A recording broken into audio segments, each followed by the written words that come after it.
pembelajaran dengan materi kisah petualangan Numan. Tapi sebelum kita mulai, marilah kita berdoa terlebih dahulu. Coba yang mungkin doa, silakan lanjutkan, Mbak Afida.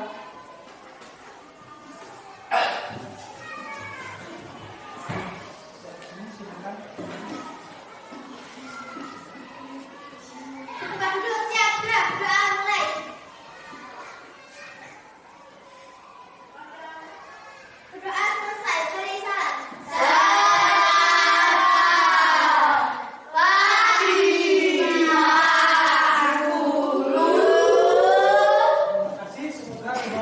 Pembelajaran kita kali ini diberi kelancaran, kesuksesan dan keberkahan ilmu oleh Allah Subhanahu wa taala. Amin ya rabbal alamin. Selanjutnya kita membaca surat pendek.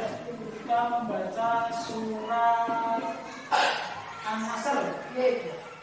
Apa ya? An-Nasr ya? Kita baca bersama-sama. 1, 2, 3.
Yang pertama, Afika, kemudian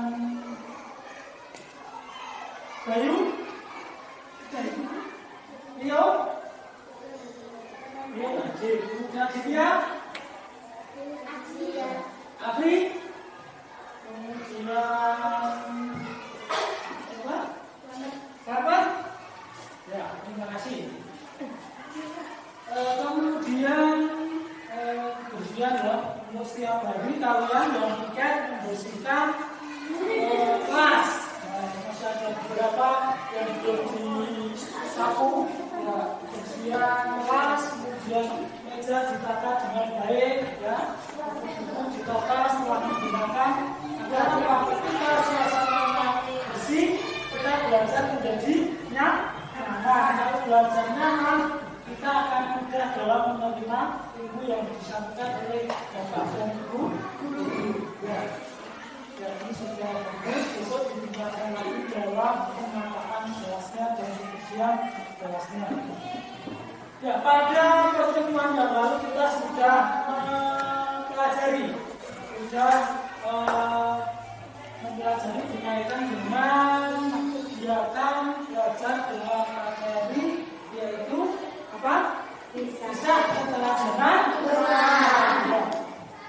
Nah, saya sebelum mulai akan menyampaikan tujuan pembelajaran dari kisah keteladanan Numan. Yang pertama bisa dilihat di slide, tolong dibaca Mbak Afri. Yang pertama tujuan pembelajaran.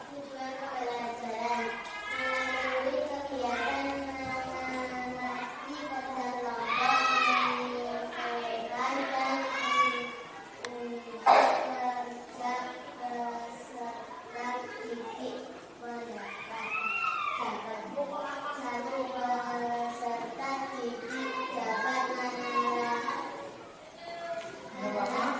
tentang sejarah Numan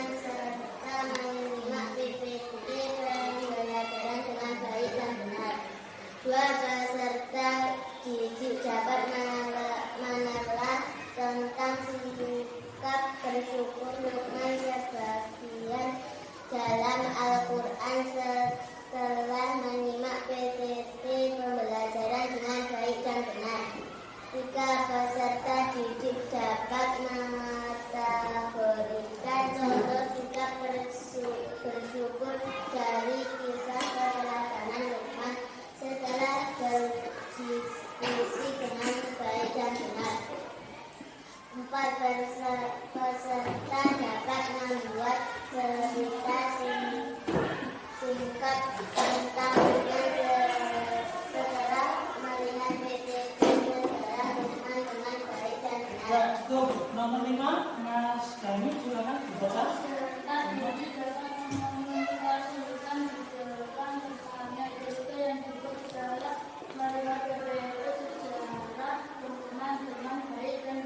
Ya, terima kasih. Jadi ada 5 tujuan pembelajaran. Sekarang dibaca Mbak Afika meneladani Lukman al-Hakim. Meneladani Lukman al-Hakim. Siapakah di antara kamu yang ingin masuk surga? Tahukah kamu akan syarat agar kita masuk surga? Jadi surga adalah ketakwaan yang tinggi kepada Allah dan rajin beribadah dan beramal saleh. Jika kamu ingin menjadi penghuni surga, teladanilah para nabi dan orang-orang saleh seperti Lukman al-Hakim. Siapakah Lukman al-Hakim itu? Dia bukanlah seorang nabi, tetapi seorang saleh yang misalnya terdapat dalam Al-Quran. Bahkan namanya digabungkan dengan nama surah, yaitu surah Luqman. Ya, terima kasih. Tepuk tangan untuk Mbak Afika. Selanjutnya saya beri kesempatan untuk bertanya. Siapa yang mau bertanya berkaitan dengan Lukman al-Hakim? Ada yang belum jelas? Ya kan, yang mau bertanya ada? Sudah jelas belum? Sudah jelas belum? Kalau sudah, saya lanjutkan. Nah, kita bagi beberapa kelompok yang ada.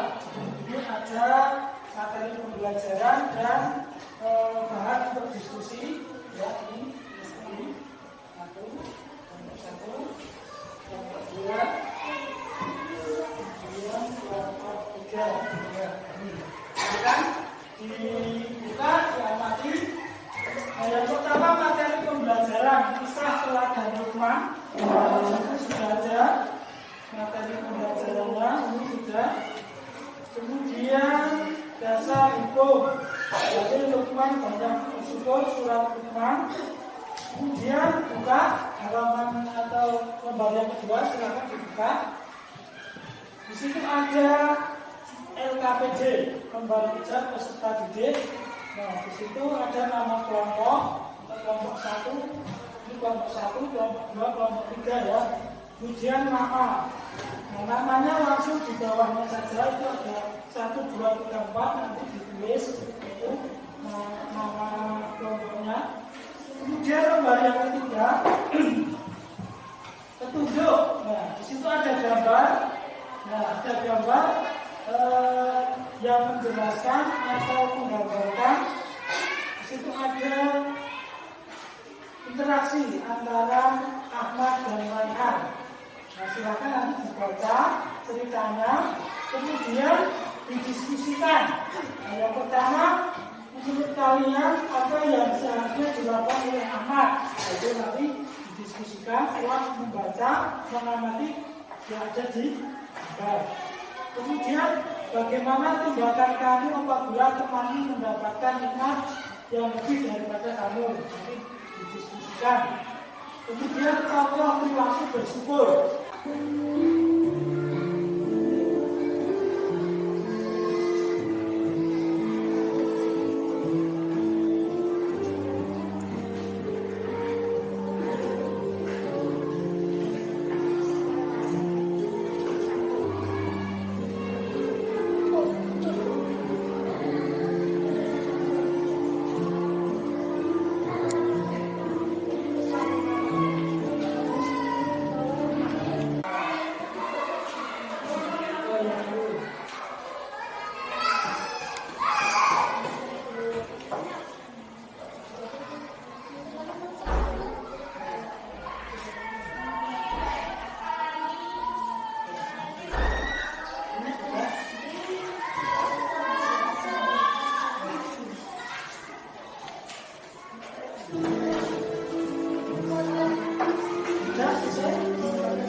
selanjutnya yaitu anak-anak mempresentasikan atau menyampaikan hasil dari diskusi kalian yaitu dengan memaparkan silakan maju ke depan kemudian yang lain menanggapi.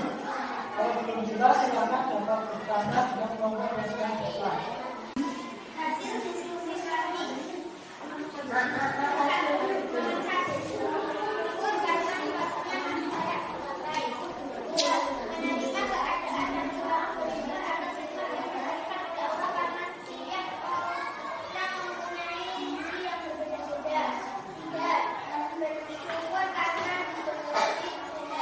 Hasil diskusi dari kalian semua, tepuk tangan untuk kita semua.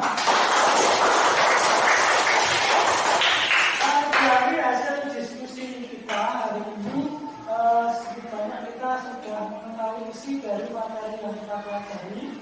Dan yang pertama yaitu kita bersikap bijaksana.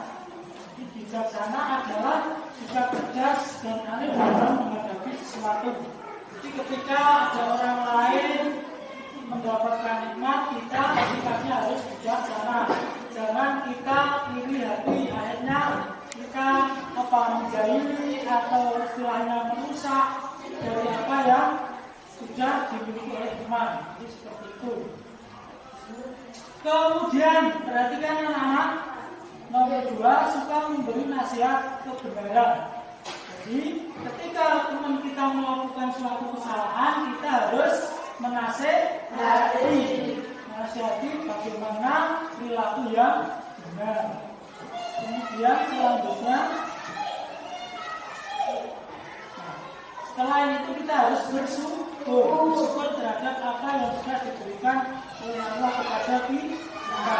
Syukur dilisan yaitu dengan mengucapkan alhamdulillah.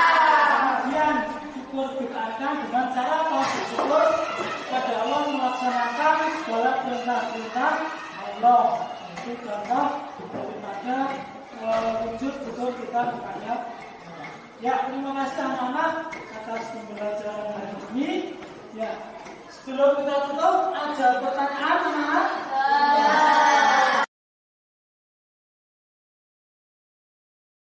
Pembelajaran pada hari ini kita cukupkan sekian. Kita tutup pembelajaran ini dengan membaca hamdalah bersama-sama.